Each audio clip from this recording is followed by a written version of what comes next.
Doing well. Performance of the defense seems like there was a lot of physicality, guys playing around. Was that to the standard or getting close to the standard of what you would like? Yeah, that was a good first step.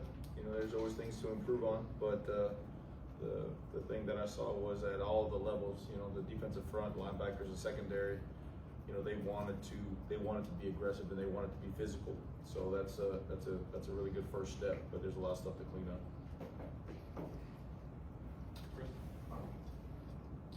Yesterday, was there something dramatically that changed from the first series defensively to as you guys moved on, or was it just you had a better idea of what Alabama was trying to execute? No, I mean it was just overall. I think the players kind of got settled in to the game. I think the coaches did a great job.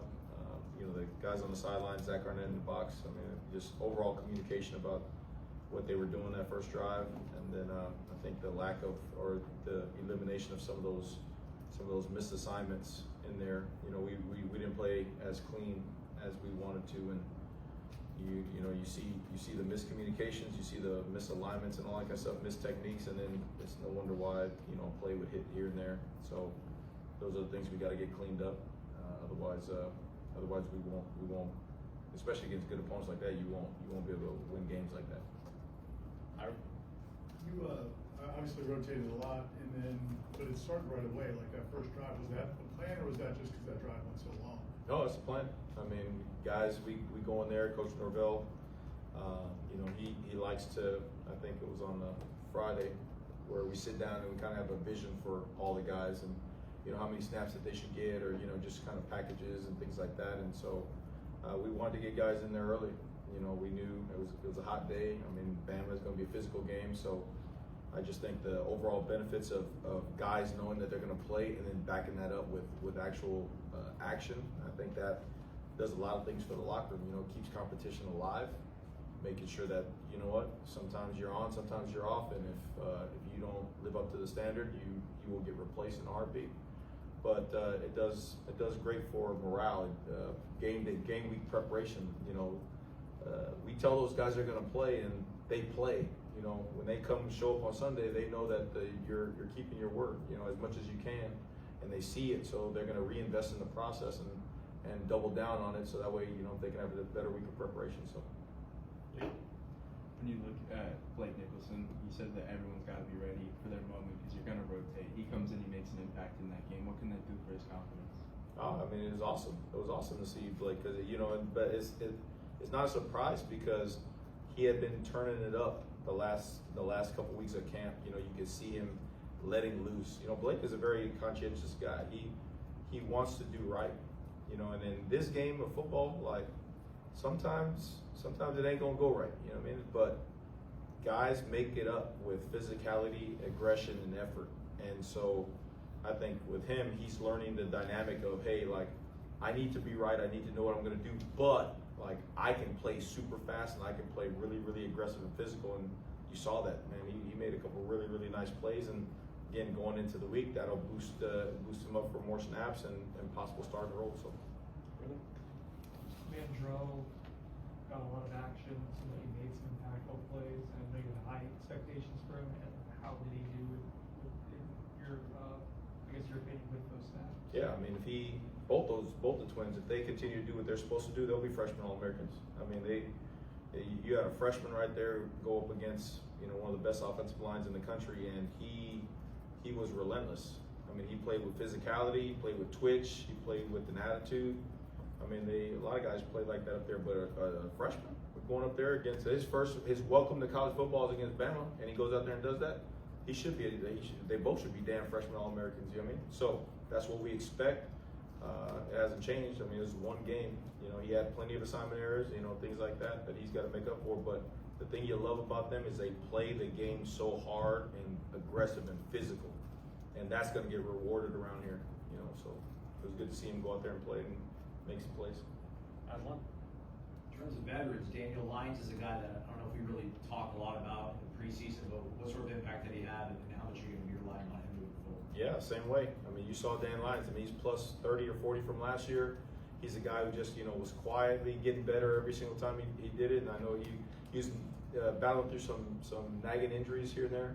But again, the the sky's the limit for Daniel Lyons. I mean, he's 6'5", 6'6", he's 300 pounds, he's twitchy, he's very intelligent, very football smart.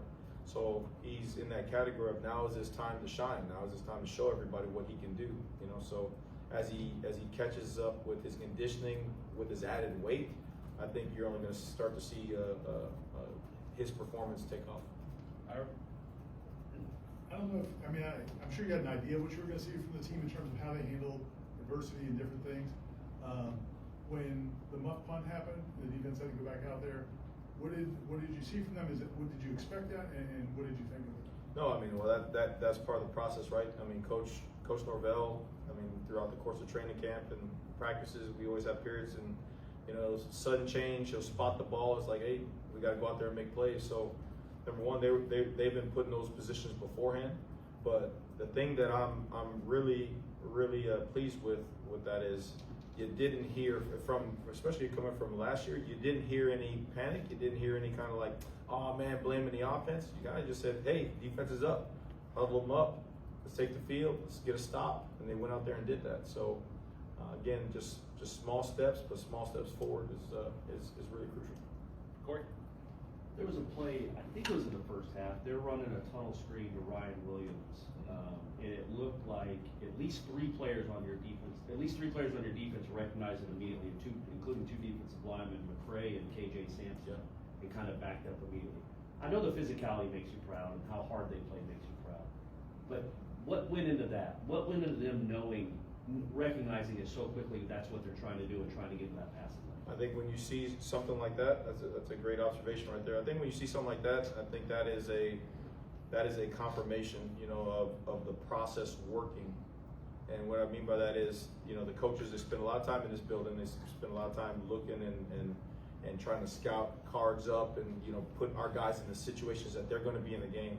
So we've run those plays at them multiple times, you know what I mean?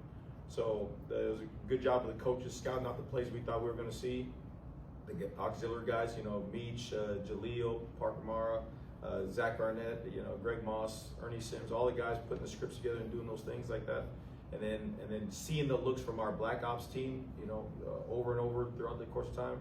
Our players for being able to read their keys and get a feel for it. And then, like, you know, just going out there and playing so fast and playing so physical that they react to the ball. You know what I mean? And so you look at all those things, and again, that's just one little element of the process working. You know, and that's something we preach a ton around here is that, you know, we want to be able to line up and feel confident because of our process, the way we practice, the way we sit in meetings, the way we preach dominant contact, no speed. We want those things to show up and on the grass, and they did, which then now it validates like, yo, this works. So let's double down on the process and see if we can get better. Chris? For the first time against a different opponent, how was the communication overall over 60, 70 snaps on the day? Oh, I can get better. Like a lot of that stuff is on me.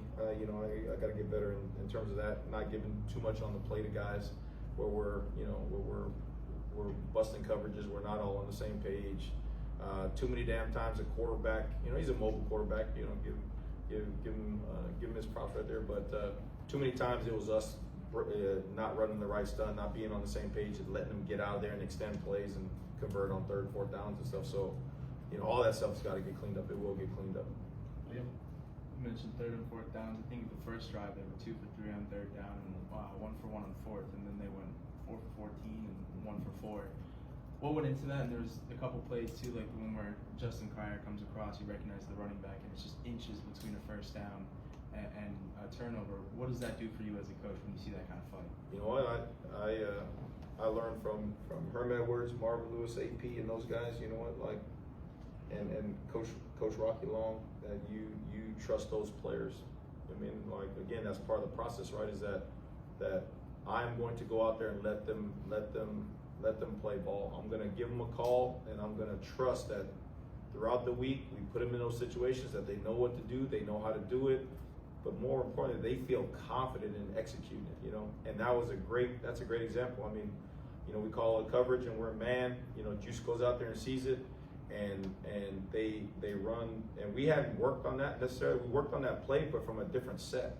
And so, for them to do that and him to recognize it and run over the top and get there, that's big time football, man. You know what I mean? That is big time football for a vet like that who, you know, again, with the struggles of the last couple of years or whatnot, his time to shine, and he makes that play on ABC against Bama, like, man, that's a beautiful thing.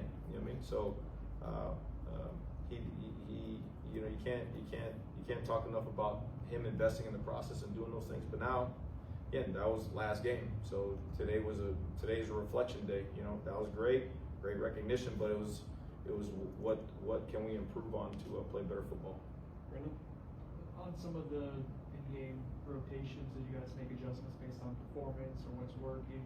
How does that process work in terms of, I imagine a lot of communication, but Yeah. is it your decision, is it the position coach, how does that? Everybody, it's collective. I mean, at the end of the day, it's my decision. You know, I mean, I'll say who I want in the game or who I want in the game, but you know, I got. There's a great staff here, you know, and so we're always talking right in between series, whether guy's down, whether guy's gassed, whether guy is just, hey, you know what, he may not be playing as well today for whatever reasons there are. Like, you know, there's a lot of communication that goes on in between plays and when we get breaks. So, you know, again, but I'm all for playing as many guys that can play that will play with the standard. So, you know, again, it was a great job of getting a whole bunch of guys in the game and watching them run around. Bob? Coach, you praised Earl Little, I think, throughout the spring and the offseason. Yeah. What is it about him, about his toughness, this role, this scheme that makes him so good? Yeah, I mean, I told you he's him, you know, and I saw it. We saw it early, and you know, it's not a surprise. I think Juice said it, and Coach Norvell said it. You know, like you work so hard, you lift so many weights all year, you watch so much film, you run so many yards. Like at some point in time, like it's time to go out there and play ball. And you know, Earl is a great example of a guy who. He was just there, and he found us. We found a spot for him, and we, you know, put that belief in him and behind him, and we let him go out there and just showcase what he can do. And he was awesome, and it was fun to watch. You know, again, like you got a DB there who's you know 190 pounds, and he is running trying to hit somebody's soul out of their body. You know what I mean? Like every single time, he's trying to run over there and knock you out. You know what I mean? That's a DB now, so. There ain't no excuse why we can't be one of the more physical defenses in the country if our DBs are going to go up there doing that kind of stuff. But I'm just glad that he was able to put himself in positions to make those plays. You know, again, it comes back to knowing what to do, knowing how to do it, seeing those things in practice. You know, getting great coaching from the guys from Pat and Coop and Greg and all those guys, Jaleel, and then him having the confidence to go out there and do it. But there's a lot of things we need to clean up with him as well. So We got two more. Ira? I'm sure, I mean, just from hearing you talk, there's a lot of things to correct. Yep.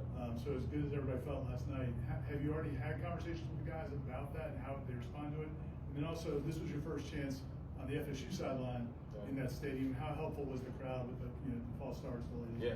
Oh, so the first part of the question, you know, you only get so many opportunities, right? And when you win a football game, winning a football game is really tough. It don't matter who you're playing. It just so happened that, I mean, it was a top 10 team, and it's Bama, and coming off the season, and ABC Sports and all that kind of stuff, sold out house. Like, you know what? They should have celebrated their tails off last night. You know, great decisions, but you worked too darn hard to not celebrate victories. You know, especially that one. You know, family, friends, recruits. You know, it was awesome. You know, but we call this Reflection Day. This is a day where if we do it right and we watch the film the correct way, instead of patting ourselves on the back, we say, yo, I coulda, shoulda, did this better, and I will do this better, then we just got 1% better today. We improved today. And so, number one, coming out with that focus, like, you need to know how to watch this tape, because it can get real tricky. You know, we did a lot of things right, but we did an equal number of things wrong, and that better get fixed immediately, number one. And number two, the atmosphere. Like, I was humbled. Like, I was truly humbled. Like, that was so electric. You know, for number one, my family and I mean, I had 20-something tickets in there. Both my moms, my brother-in-laws. I mean, I had the whole family, my wife's family. Like, we had them all here. And from the moment I got off that bus to to the walk and seeing the quad like that, like just straight packed, and the energy there was, and the recruits there were, and just Tally come on out like that. And then when I walked onto the sideline, and right before kickoff, and the team came out, and everybody was doing the war chant deal, like I'm like, this is why you're here, man. This is something special, like this. And everybody uses that word, this is special, like there's few moments in coaches' lives where you stop and you just like look around and you say, okay, I'm here, like I'm truly here. So I still am humbled by the electricity, the support, just the feeling in the air, man. It was truly magical. So hope to keep on recreating moments like that for all of us. We all won yesterday. The fans, the boosters, the president was in the locker room. I mean, the recruits, the faculty, the students, we all won yesterday. So we're going to try to keep on recreating moments like that. That's fun. I'm in a really good walk. Can you tell us more about the Black Ops team? Yeah. Where's that come from? That's everybody has different names for them. Scout team, demo team, like we call them the Black Ops. You know what I mean? Like, because our success hinges on those guys. So like, you know, they're special forces kind of guys. So they're really the show team and the scout team guys. And we are really fortunate. We got some really good guys working over there. I mean, the O-line is probably some of the best O-line I've been around in scout team, you know, situations. And then got some really good young coaches over there coaching them up, you know. And so we got a great look the last 2 weeks for Bama, and it showed, you know, the guys were prepared, the guys were ready. So again, it all goes back to zero, and we got to start up again. So Thanks, Coach. thank you guys. Thanks, Thank you guys. Appreciate it.